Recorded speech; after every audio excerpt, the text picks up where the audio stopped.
My name is Christian Ashley, a seminary student and servant of God, and you are listening to the Let Nothing Move You podcast, a proud Anazal Ministries podcast.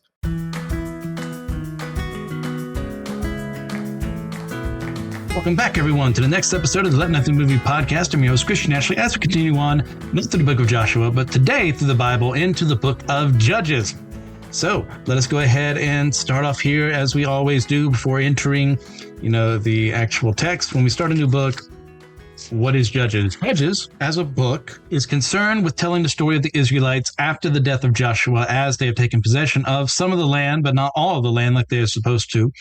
And the story of how they did not get all the land, why that happened, how God is still behind them in the midst of this, and how they have failed to serve God even after every time that he comes to rescue them through introducing the judges, the titular judges, who are people God raises up to lead Israel in various ways, sometimes as military leaders, sometimes as prophets, sometimes just to say a word or two, or sometimes just to be, and how God is faithful to the Israelites throughout this entire period when they themselves are not to him. In fact, one of the thesis statements of the book is that, Israel did what was right in their own eye, because there was no king in those days. And the truth of the matter is that there was a king, and his name is God. And they deny him every time through. So eventually, when we get to 1st and 2nd Samuel and, 1st and 2nd, Kings and Chronicles, we're going to see the people of Israel ask for a king because they feel like, well, the reason we're not unified is because we don't have a leader that we can see. All we have are these priests, and they don't always do their job, God. So, but a human king that you give power to, surely that will mean we always serve you. And we're also going to see how that fails later on. But for right here and now, this is a time of what some people would describe as anarchy in Israel, and the fact that there is no centralized government, as it were. This is very atypical for a people group like the Israelites to not have a centralized authority figure, even though technically speaking, the priests are supposed to be that, but there's still, even though they have a high priest, he's not making all the executive orders and rules for people to fall under, as opposed to your pharaohs and emperors and kings and Caesars and so on and so forth. They centralized their power a lot better because God's intent was to show them, look, you don't need human leadership. You need my leadership. And throughout the book of Judges, we're going to see how they just don't listen until it's very convenient to them. And then they'll listen for a time, and then they'll go away. So when it comes to the book of Judges itself, we do not know the author in the same way we don't know the author of Joshua or Ruth or really most of the historical books of the Bible. There's a lot of speculation here about who it could have been. There is some references to what feels like it could be the future.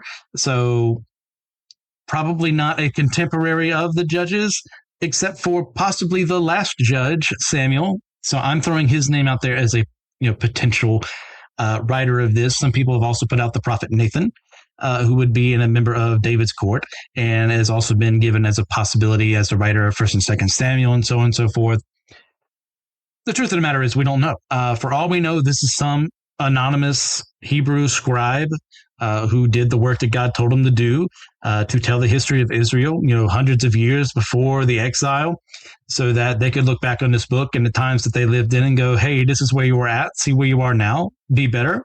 But the truth of the matter is we simply don't know. And it also doesn't help that for a large portion of its history, Israel taught a very oral history.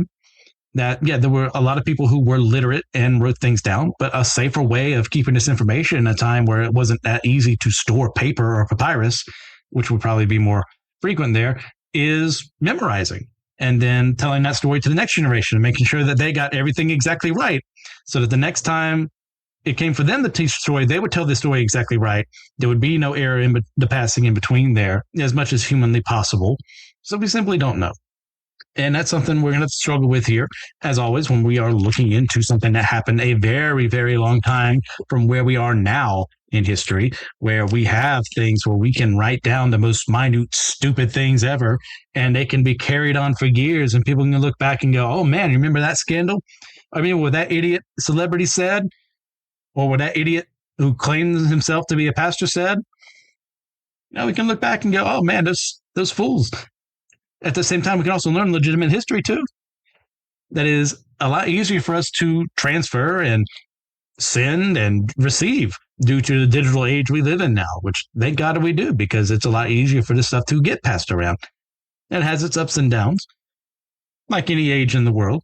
With all that aside, let's go ahead and get into the book of Judges. We're going to be starting today in chapter 1, verses 1 through 10. After the death of Joshua, the people of Israel inquired of the Lord, "Who shall go up first for us against the Canaanites to fight against them?" The Lord said, "Judah shall go up. Behold, I have given the land into his hand." And Judah said to Simeon his brother, "Come up with me into the territory allotted to me, that we may fight against the Canaanites. And I likewise will go with you into the territory allotted to you." So Simeon went with him. Then Judah went up, and the Lord gave the Canaanites and the Perizzites into their hand, and they defeated 10,000 of them at Bezek. They found Adoni-Bezek at Bezek and fought against him and defeated the Canaanites and the Perizzites. Adoni-Bezek fled, but they pursued him and caught him and cut off his thumbs and his big toes. And Adoni-Bezek said, 70 kings with their thumbs and their big toes cut off used to pick up scraps under my table. As I have done, so God has repaid me. And they brought him to Jerusalem, and he died there. And the men of Judah fought against Jerusalem and captured it and struck it with the edge of the sword and set the city on fire. And afterward, the men of Judah went down to fight against the Canaanites who lived in the hill country, in the Negeb and in the lowland. And Judah went against the Canaanites who lived in Hebron. Now the name of Hebron was formerly Kiriath Arba, and they defeated Sheshai and Ahiman and Talmai. So remember what Brandon and I were discussing last time, is that the people very quickly pass over the actual ending of Joshua, which ends on a very positive note because we know how things end. Well, they also kind of start off how at the very beginning of this book, and it's not a very long time, don't get me wrong, but at the very beginning, the people of Israel do the right thing. And what is that? They ask God first for his plans. Astonishing in Israeli history for them to do this thing. So praise to be starting off here for the Israelite people, for the Jewish people. They did what they were supposed to do. Okay, Joshua is gone. There is no clear leader left except for our high priest. So let us go to God and ask him, what do you want us to do? Who shall go first up against the Canaanites? Excellent question. Great way to ask it. Judah goes first. What does Judah do? Judah plays smart. Judah goes first, but also goes to Simeon who says, look, our territory is going to be encompassing your territory, so why don't we just work together? Which is what the other tribes should have been doing with them, by the way. And we can conquer the land.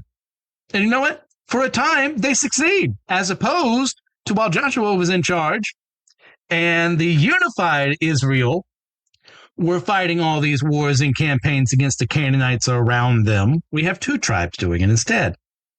So we see here, even in the midst of faithfulness, there is some unfaithfulness involved because, once again, this is a team project. You all win or succeed, pass, fail, when everyone does what they're supposed to be doing by working together. So you focus on one slice of the pie at a time and then move out from there. So God grants them success, but imagine what could have been done if they had actually done exactly what they were supposed to do. And it's the same way with us. We need to ask God what his plans are for our own lives as a church so that we can then go and say, we are doing this not because I just think it's a good idea, but because God has shown his favor to this idea. And that can show up in myriads of ways. Sometimes it can be a very clear, audible voice. That is very rare. And sometimes you have to trust people when they say that. Other times you have to trust but verify. But God can do that. He can actually say to you, go and do this. You know how I know that? Because he's done that to me. And I'm a very stubborn person. And I don't tend to listen to voices that aren't my own until I'm actually in the right and actually listening and actually doing what I'm told. So when he hasn't done that, I have not listened to him in the past. But I have also listened to him in the past. And you know what?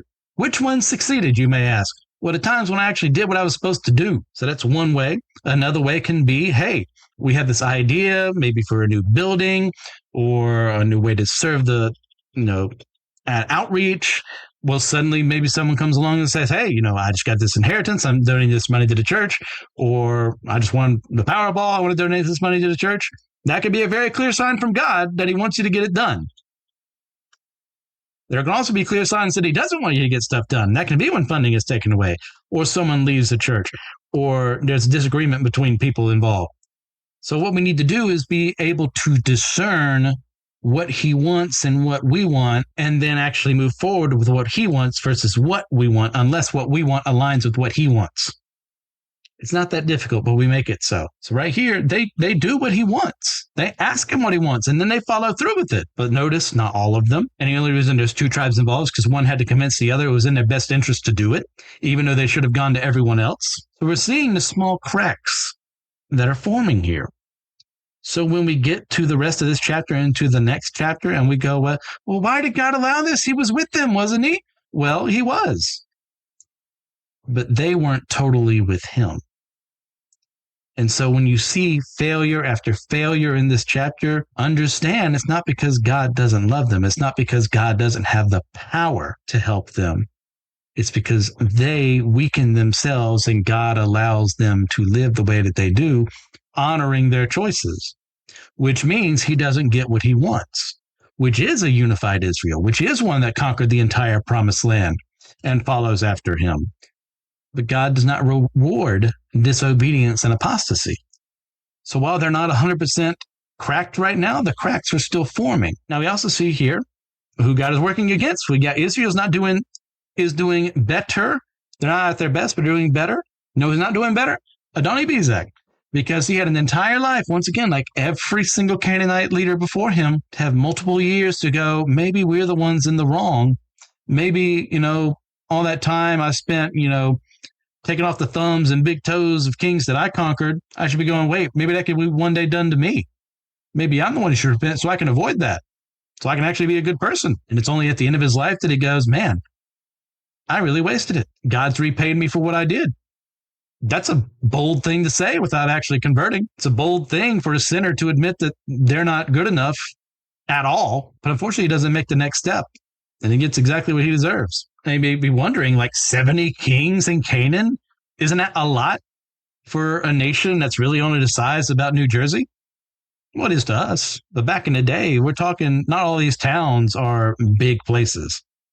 There were hundreds upon hundreds of Canaanite cities and settlements within Canaan. We have very different tribes here, some within the same sphere of influence as others. So for every leader here, they had a king, as it were, or depending on your biblical scholarship, people may be saying they had a chief and they just made it simpler and said king. That's up for debate there.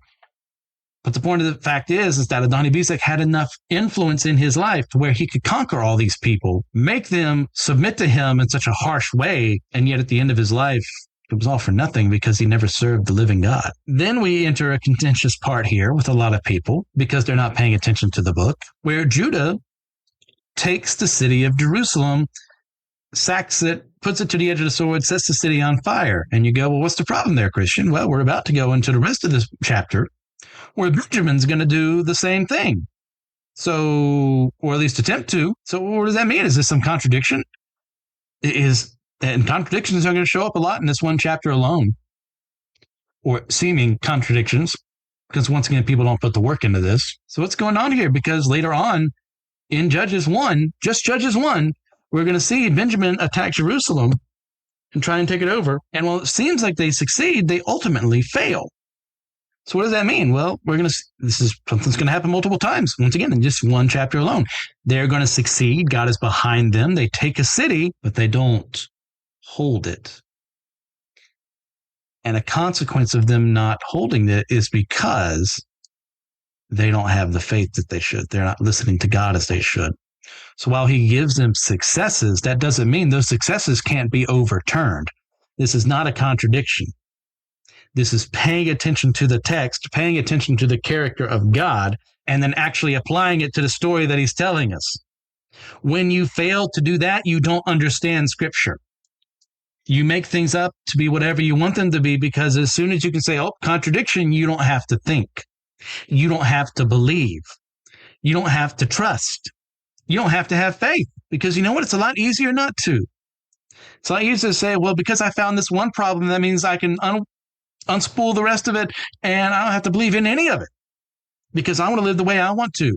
I'm in charge. And that's what happens with these supposed contradictions time and time again. So keep all of that in mind as we go through this chapter, because it could be so very easy to fall into the trap of, I think I found an issue. Let me not actually do the work behind it. And therefore, it's easier for me to just say, oh, it's a contradiction. Oh, God's not as real as he says he is. He's not as strong as he says he is. So maybe I don't have to listen to these other things that he says to do. Maybe I can do more about what I want, which is what people do far too often for their own good. And I'm not saying that everyone out there who thinks that there's a contradiction in scripture is doing so for the sake of slacking off, because there are some people out there legitimately who think that there are contradictions in scripture and still serve God and still love him well. I would argue that you can do that, but be dead wrong, because there is no such actual contradiction. It's just easier to think that there is.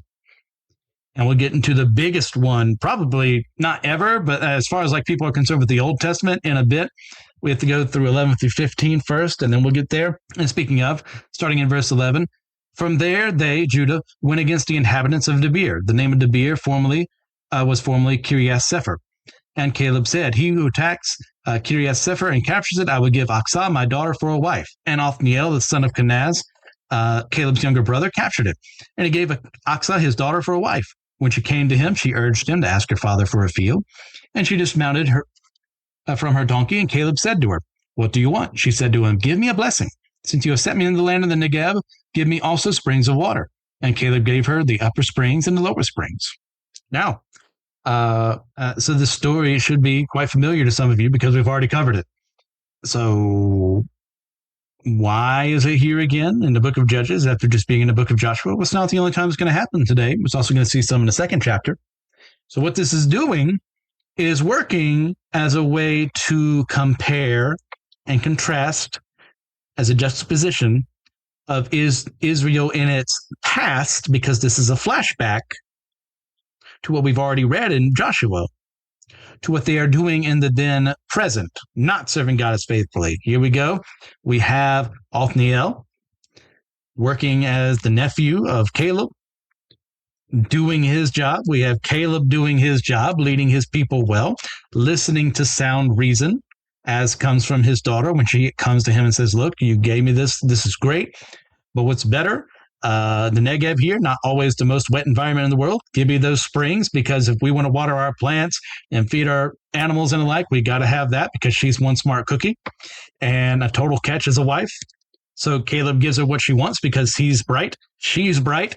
They're serving God. They're faithful. So they're going to get exactly what they deserve.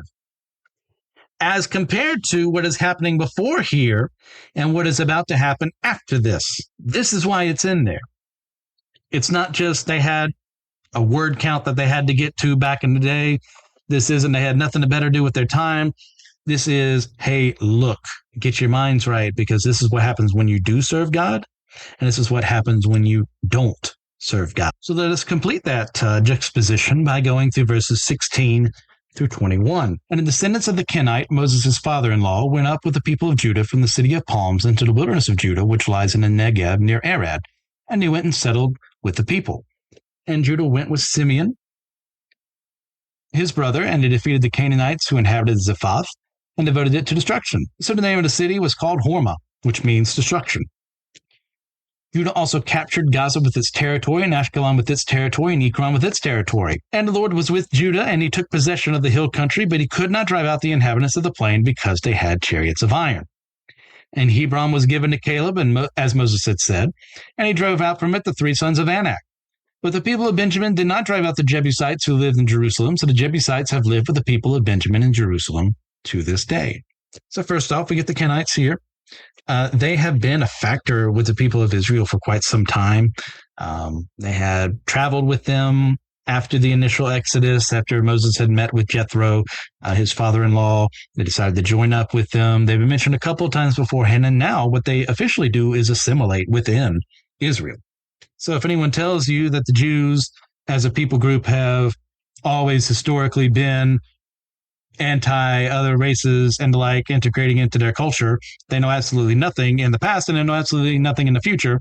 Because if you actually look at Israeli immigration, there are many people out there who claim to be Jewish and they kind of just let them in and accept them into the fold, even though it's kind of dubious.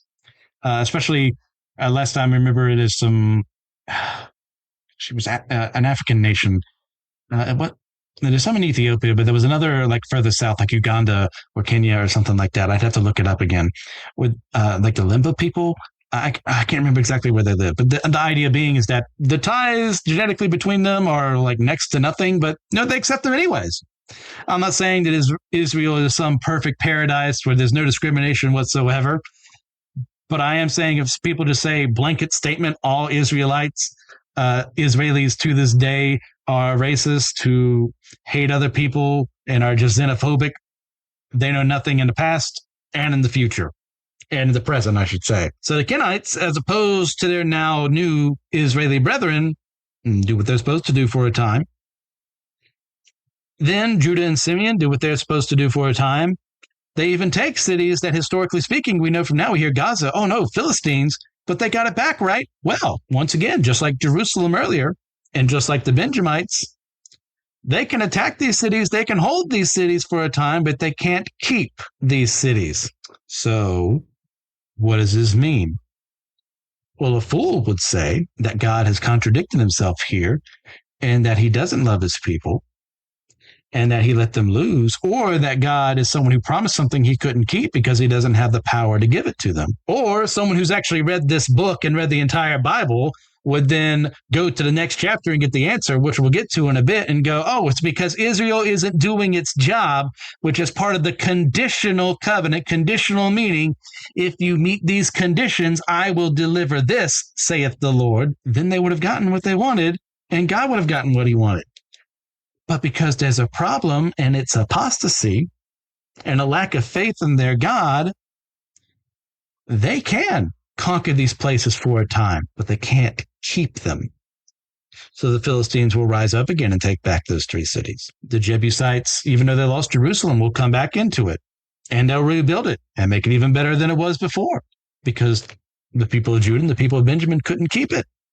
And then we get right here. Sorry, I've been having to pause a lot because I'm getting some important texts. So I apologize. So I forget where I left off. But I do believe we're about to get to every skeptic's, every atheist, agnostic's favorite verse in the whole Bible, at least in the Old Testament, is concerned. And that's Judges 1:19. And DSV delivers it this way. And the Lord was with Judah, and he took possession of the hill country. But he could not drive out the inhabitants of the plain because they had chariots of iron. Now, some of your translations may word that a little differently. They make it sound a little more like God is the one who couldn't drive them out, depending on how they're translated. I would argue very poorly, because the original Hebrew makes it very clear that this is Judah behind all this, who can't get things done. Although there is an interpretation, how to put it this way, simply, that the way the verbs are used in the sentence, it sounds like God couldn't, in the idea of being that God couldn't overcome himself, not the iron chariots, because God had promised to them, hey, if you follow me, I'll give you this, but if you don't follow me, I won't. And that's what's meant to be conveyed there. I could get behind that one a little more, because it would be right, even though it's worded weirdly, in the idea that God can't give them something that he promised because they didn't keep their promise, once again, because of the conditional covenant that he made with them. So what's all the hullabaloo about? Well, if you're an atheist or a skeptic or someone who likes reading verses at face value, even though you won't look at other things there, you're going to look at this and say, ha, contradiction.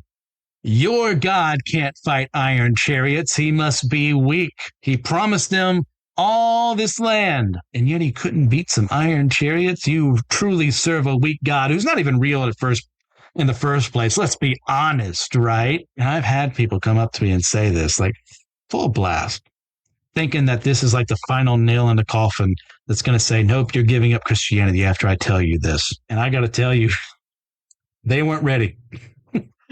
They weren't ready for me, because I knew this verse existed. Because you know why I knew it existed? I read the book. I knew what it said. I had the same exact question pop into my brain, because I didn't read ESV originally. I think it was either NIV or NLT, and the way that they worded it, my brain went, what? God couldn't overcome the iron chariots? That's weird. So do you know what I did when I was in middle school? Used my brain. I didn't leave it at face value and then move on with my life. No, I was being challenged by what I read. So what do? Research it. And I don't know if it's still around, but there used to be this old website. It was like, ironchariots.com or something like that. It had Iron Chariots in it. And it was an atheist website. I don't know if like I said, don't know if it's still around. And it was like, hey, here's all the contradictions in the Bible. And here's why you believe in lies and why there is no God and why you should just live the way you want to because truth is relative, blah, blah, blah, blah, blah. And very mind blowing to a young middle schooler reading through all that. A lot of work had to be done to actually go like, oh, what? This contradicts everything I know. Well, because there's an agenda behind it. And the agenda is if I can, once again, find those cracks, if I can find the things that look like they contradict, then I can unravel everything else. And then I don't have to believe in this book and I can do whatever I want because they make what is known as a bad faith argument. A bad faith argument is one made, as it says, in bad faith. The design is, I disagree with your premise already, so I'm going to use whatever it takes to discredit it without actually doing legitimate work to build up my argument. If you read 119 and you go, well, God's not strong enough to take down iron chariots, you're going to go, well, he wasn't strong enough to do anything, really. You can't beat some human invention, and that can destroy someone's faith because they don't do the work themselves or they get misled by the wrong person. It can make you think weird and wacky things about how this ain't inerrant, how it's not inspired, and it can ruin your testimony. It can ruin your witness. So I'm very down against people like that because they make bad faith arguments. My job here is to not teach you, hey, think exactly the same way I do. My job is to teach you, hey, this book means what it says. It is true. It is inerrant, not because I think it is, but because it is. So let me get you there with actual logic. So flashback, if you will, to a little country known as Egypt, unimportant in the world, just so weak and pathetic that, they really couldn't stop the Israelites from leaving or anything like that. Oh, wait, no. Egypt was the greatest nation in that part of the world, had one of the greatest empires in that region, one of the greatest militaries in that region. And, oh, wait, are the gears turning in your head too? Wait a minute. If Egypt is greater than Canaan, wouldn't that mean that they had iron chariots? Good job. So that should end the argument right there. I mean, it really should. You think God can fight the iron chariots of Egypt, but he can't fight the iron chariots of Canaan? Well, let's use that as a premise. Let's say it's impossible for God to do that. Well, I'd like to flash forward a bit to good old chapter 4 of Judges, where we will see in about 2 weeks that Sisera, the Canaanite general, had 900 iron chariots. And surely, Christian, that must mean that they lose the battle, right? If God can't beat them here with just Judah and Simeon, what's going on? Well, no. They lose, the Canaanites do, with their iron chariots, because God is on the side of the Israelite alliance that's fighting against them. And I was looking up, there was another website. I was trying to find the other one that I went to forever ago, and I just couldn't locate it. There was another one that was like a skeptic Bible concordance or whatever. And it said, oh, this contradicts itself because God can't beat him here, but he can beat him a couple chapters later, which once again is a bad faith argument because you're not wrestling with the actual text. You are misquoting things out of sequence for the sake of your argument, which is a stupid way to argue. And I have no time for fools. Look at what is happening here in the context of everything that is happening. You do not pull verses of scripture out of their context just to justify what you think. Like what Brandon and I were discussing last time with Joshua 24:15. It's a great verse. Don't make it what it's not. Don't make this verse what it's not. If you read this at face value, you can get lost in the weeds and say God can't beat chariots of iron, even though you know he already has, and you know he already will, and you know at the end of the day, he already should have this ability. So why do I think this way? Because God isn't a member of the fair folk. He's not weak to cold iron. God is also not an RPG character who has weaknesses that he can just go through his skill tree, get a new perk or feat, and then one day be able to go and say, oh, well, now I've leveled up and I don't need to worry about iron anymore. God is also the God who made the iron in the first place. So are you going to tell me, look me in the eyes and say God made something he was weak to? What a moron. If that's true. If that's the God who made the universe, that's an idiot I have no business serving. So why would I ever do that? He made something that he's weak against. What an idiot.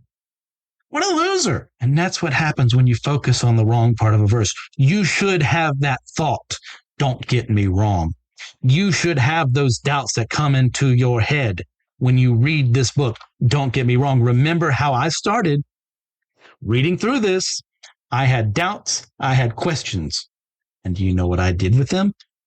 Worked on them, did the research, asked the right questions to trusted people who could actually help me and weren't there to hinder me with their false beliefs and bad faith arguments. You know what? I'm glad those fools exist because you know what? They prove themselves to be fools with the stupid things that they say.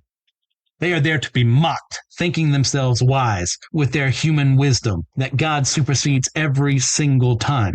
So if this is something that makes you struggle, congratulations, you're on the winning team because all of us should struggle with this verse.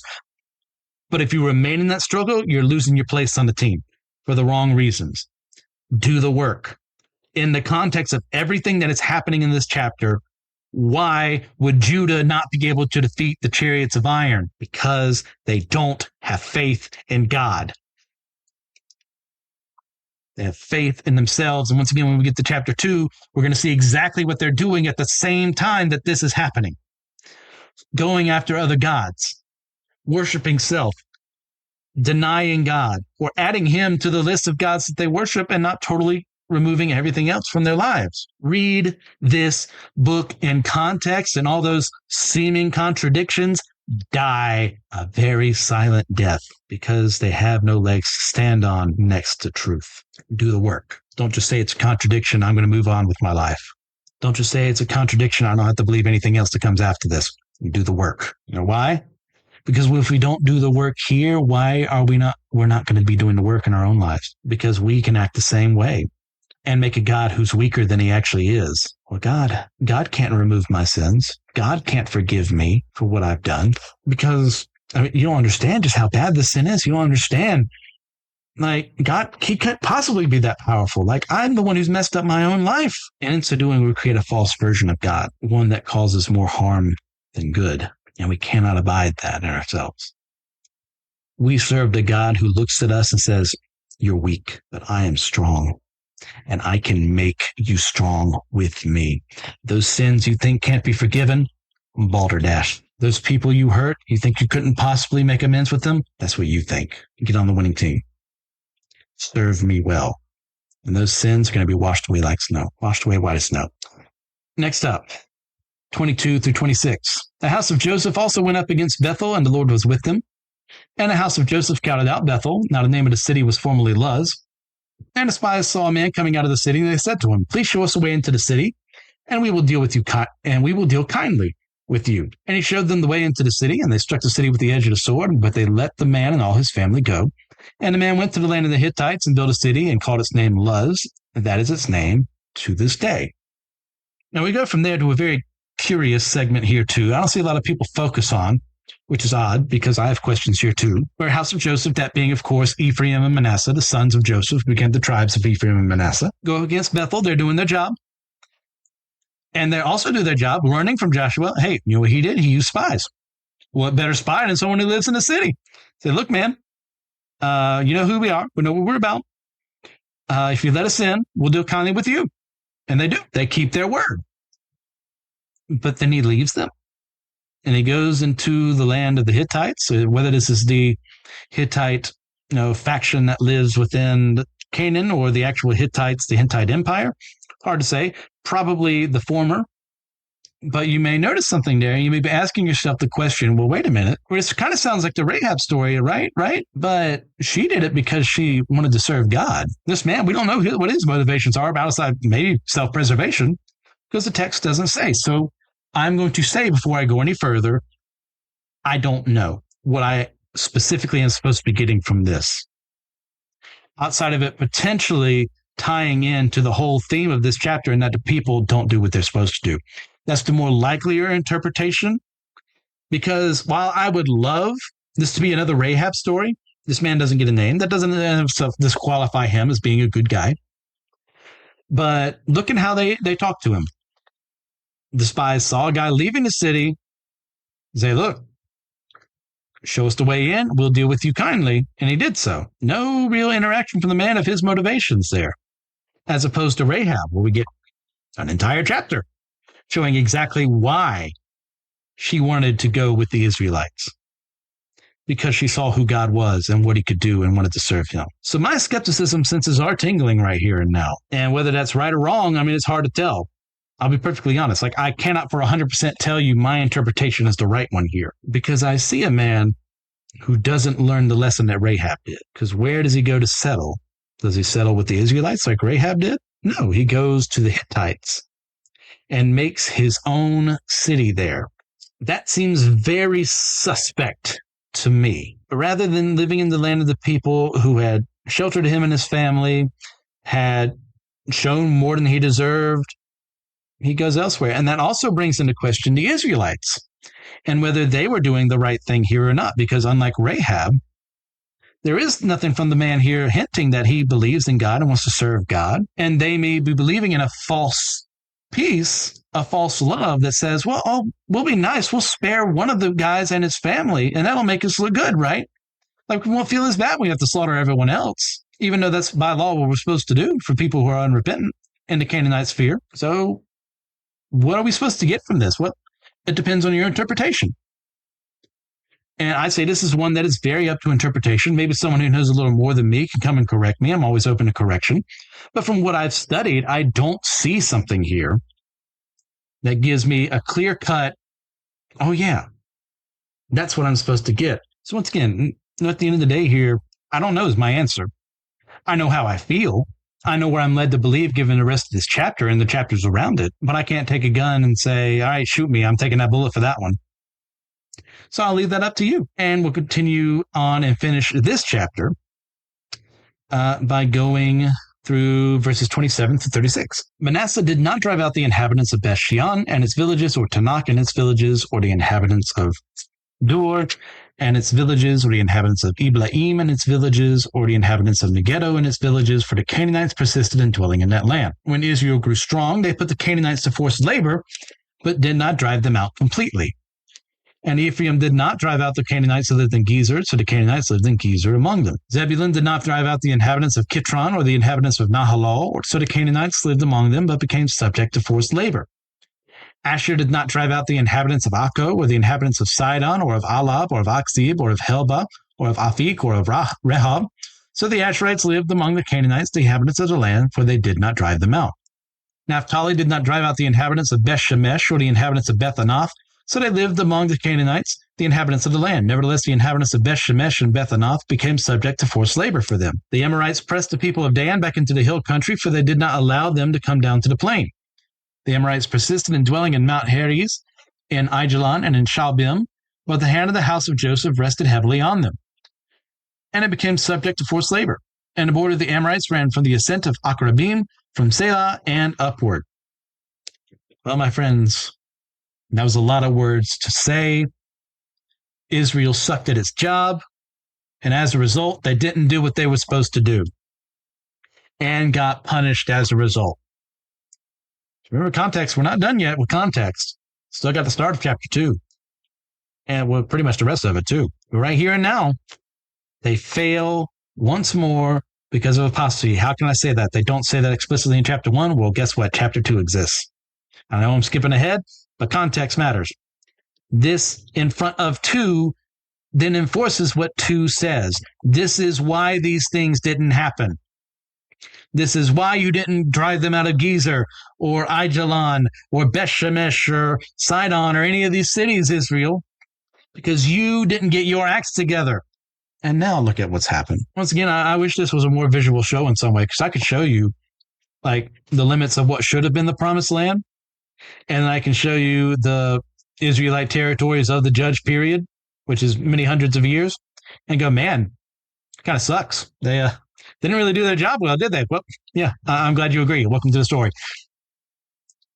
Because the Israel that exists as the part of God's favor and grace, despite their apostasy, is pathetic and small compared to what he intended for them.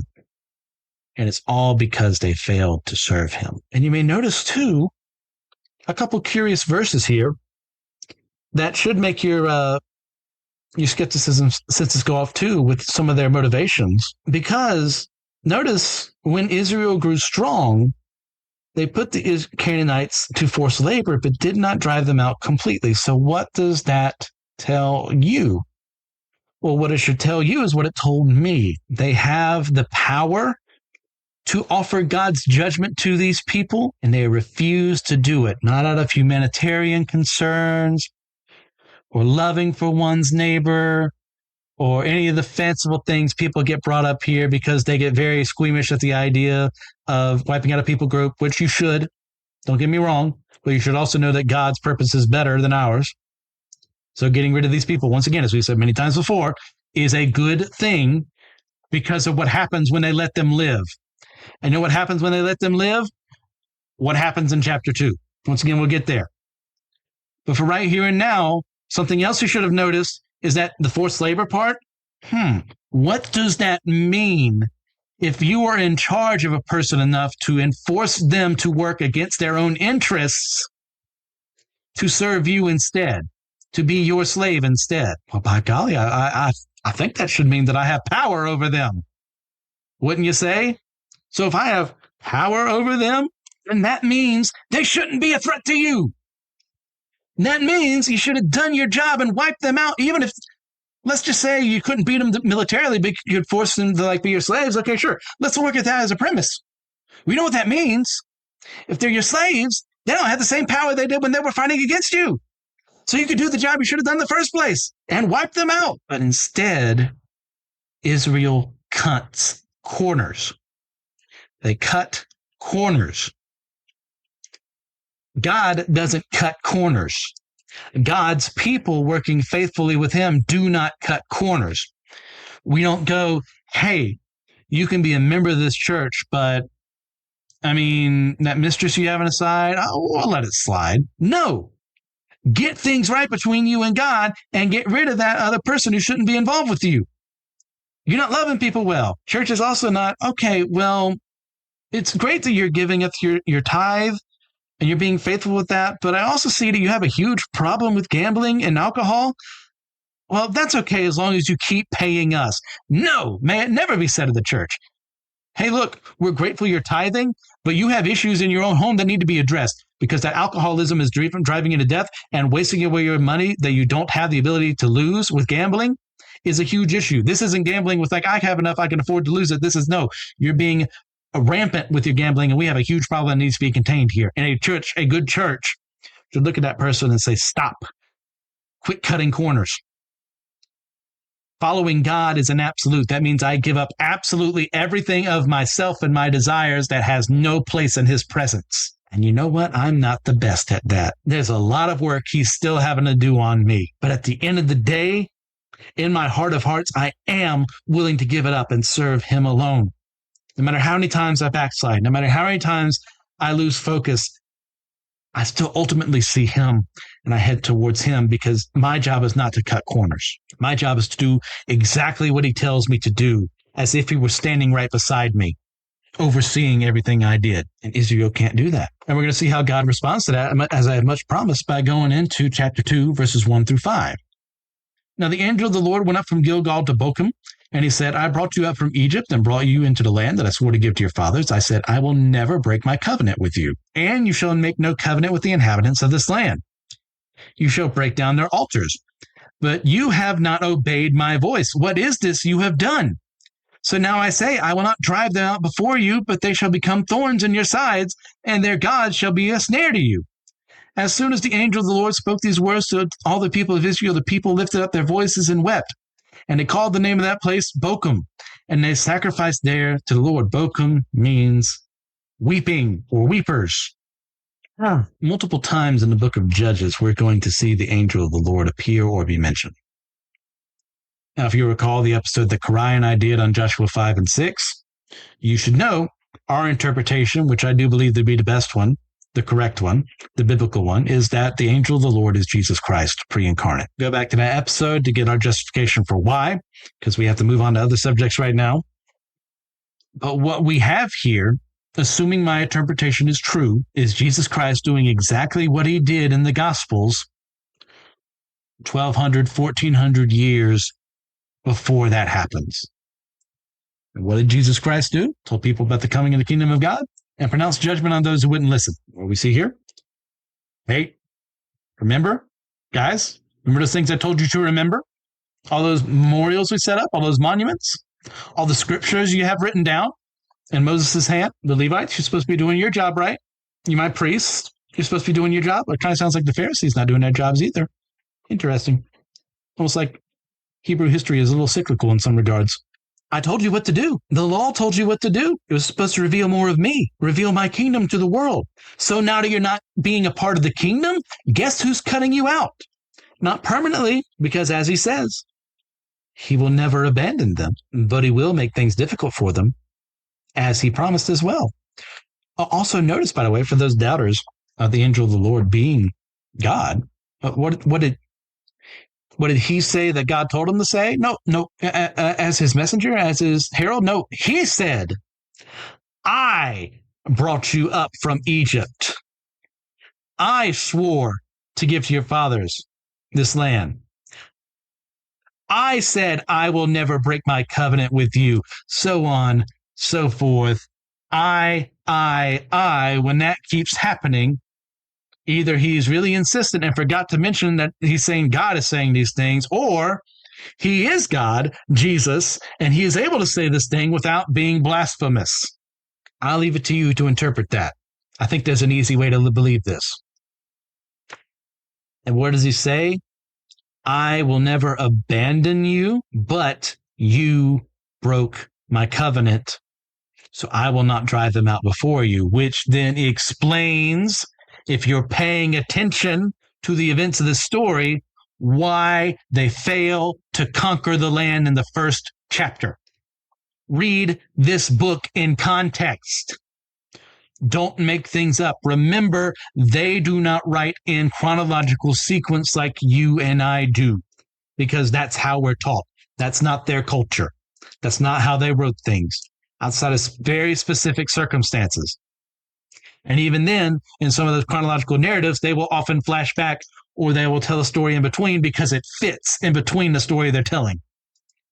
They fail because they fail to worship God, so he gives up on their promise for a time to give them what they were supposed to get. Not completely, you may notice, with how I worded that sentence, because he will not abandon them, even though they have abandoned him, and that is the history of God's relationship with his people Israel to this very day. They have abandoned him, but he has remained by their side. Name one other people group in the entire world who got kicked out of their nation 2,000 some years ago, a little less than that. And then around that time, in 1947, suddenly they have a nation again. Name one other people group. Doesn't have to use those exact same circumstances, but they had no land of their own and they regained it again. I'll wait.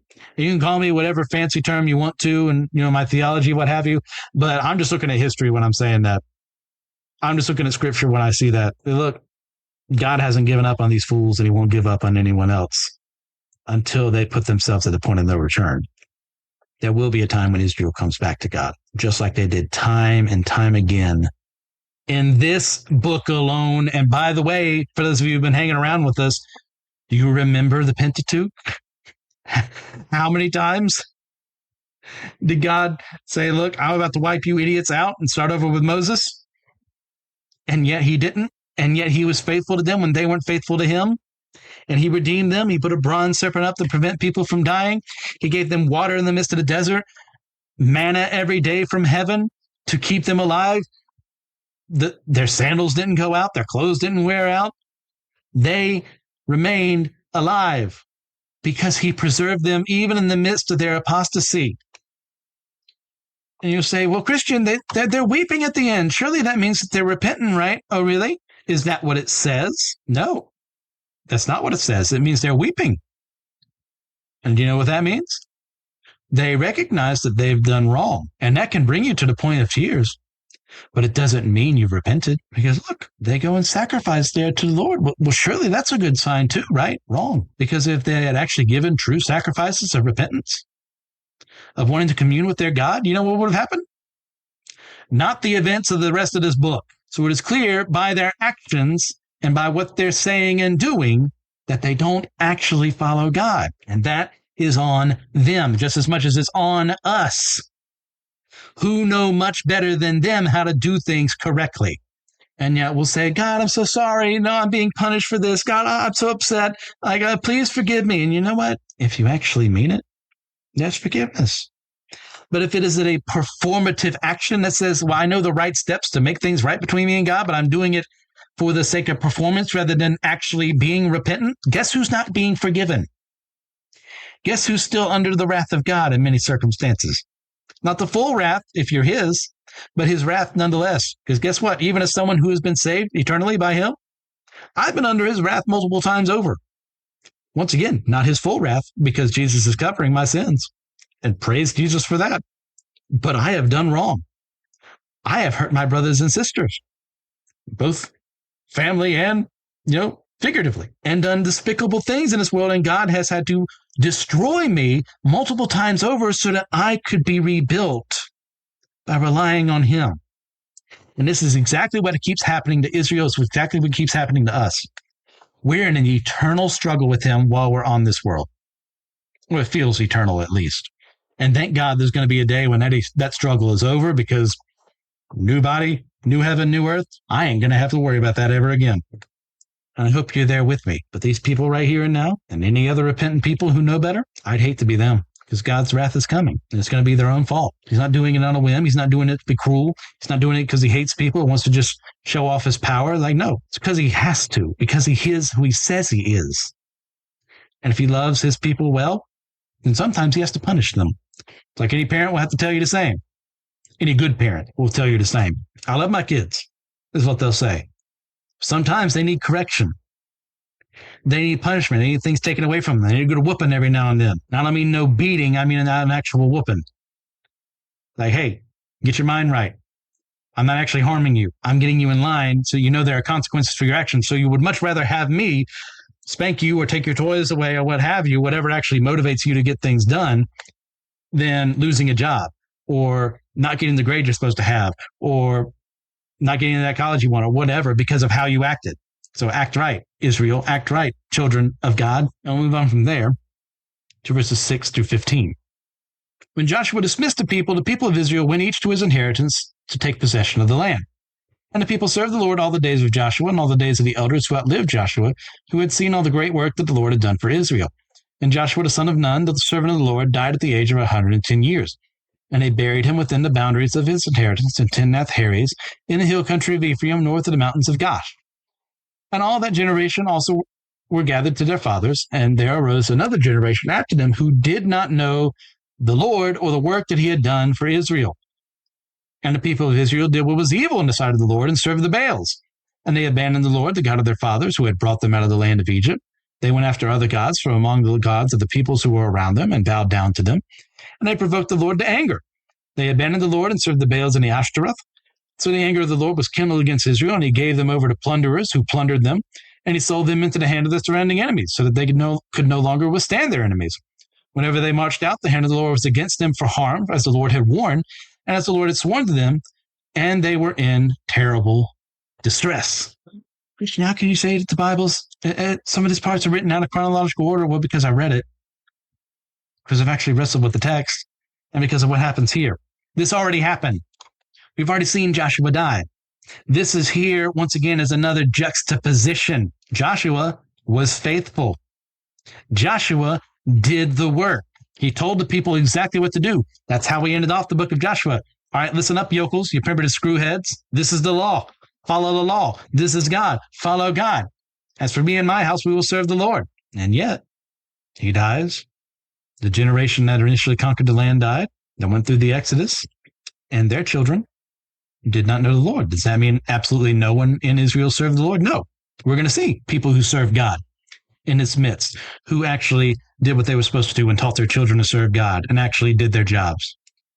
But this is an exaggeration for the purposes of showing, look, this is how bad it was. They didn't serve God. They didn't know him.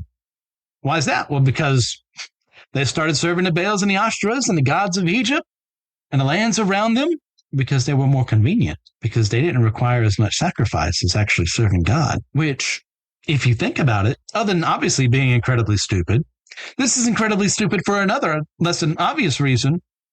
The obvious, of course, reason being that God is God and he's the only one worthy of worship, and he's already proved that multiple times over. But let's ignore that for a moment. Why would you want to serve the gods of the people you just beat?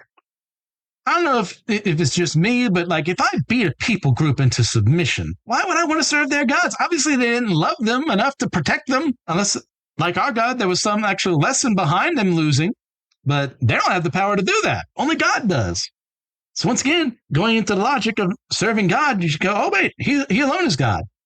Let me not have them because he beat them.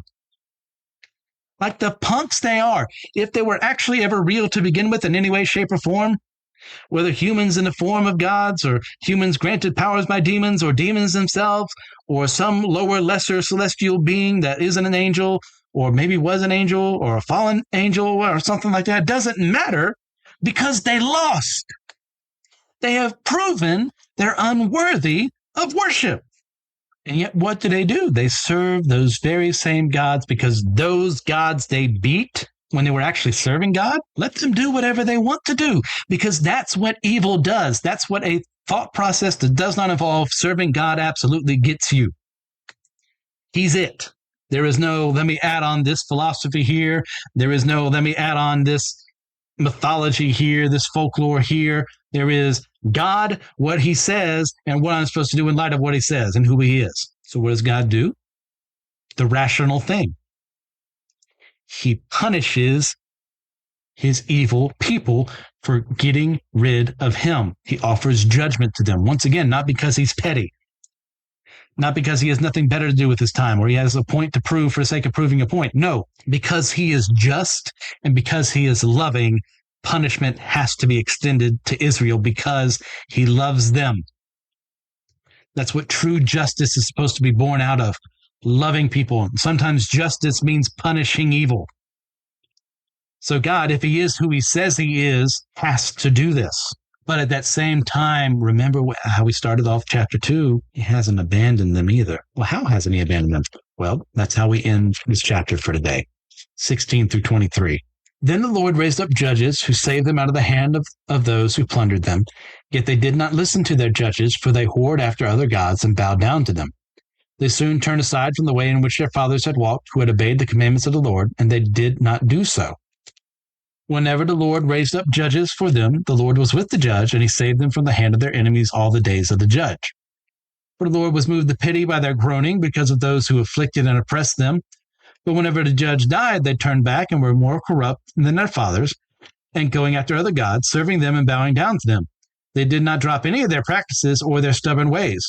So the anger of the Lord was kindled against Israel, and he said, because this people have transgressed my covenant that I commanded their fathers and have not obeyed my voice, I will no longer drive out before them any of the nations that Joshua left when he died, in order to test Israel by them, whether they will take care to walk in the way of the Lord as their fathers did or not. So the Lord left those nations, not driving them out quickly, and he did not give them into the hand of Joshua. So if you think we were going to end on a downer, we don't. God delivers judges to the people of Israel, even though they are not fully repentant. That is mind-blowing, or at least it should be, because that's how it should be, is that fully repentant people, everyone gets in line, all right, now I can save you. But no, God in his love and mercy extends kindness to an Israel that will never fully follow after him. That is the God we serve. That even in the weakness of men and women, he says, I've got you. I'm not going to completely take away your problems, but I am going to raise up people to serve my justice into the world. These judges are going to be my enforcers. They're going to do their job. They're going to lead you back to me, but they're not going to be your leaders. They're not going to be your priests. They're not going to be, the lawgivers extensively. They can make rulings and the like because I give them the authority to, but they're not in charge. So these men and women, we know of, I believe, just one woman singular that I can think of, Deborah, of course. I don't know if there's another one I'm forgetting, but God allows men and women to rise to this occasion. But that doesn't make them pastors. That doesn't make them the leaders of a church or a nation. It just means God has given them and imbued them with power to lead his people for a time. And then for that power to be taken away from them when they pass, because they'll serve after the initial, what started everything. But this isn't a hereditary system. This isn't the priestly system. So don't get it into your head that just because, this person here is in charge, that must mean that God gives full authority to everyone else from that group. When we get into 3, there may even be a potential Canaanite or a foreigner, more than likely, who becomes a judge. So I say that in mindfulness of what's coming next. Don't take the wrong lessons from this. The rightful lesson to take from this is that God empowered these human beings to deliver his justice into the world, but they weren't what actually saved the day. God saved the day, and he used these human beings to further his kingdom, even when the people weren't fully repentant. Even when those people that they're protecting were tested by the evil around them and the evil that they introduced to themselves. In the same way that we are tested by the evil around us that already exists in the world by being a fallen, and the evil that we introduce to ourselves, whatever that evil is. It could be poor theology. It could be a bad view of God or the church. It could be a vice. It could be a particular sin. God allows those things to exist around us in the first place in a fallen world, but it's on us when we introduce them into our lives. He said, look, go to Canaan, conquer it, destroy every city there and the people in it. They have no business being among you, and they can't do that. So it's not his fault that he uses them to test them.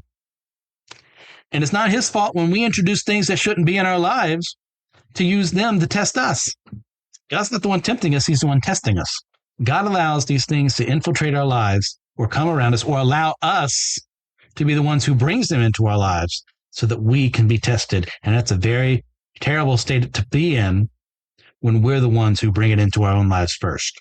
Look, there will always be evil in the world so long until the return of Jesus and his final reign over the world before the new heaven and new earth. That doesn't excuse what's here, especially when we go out and bring it to our own lives.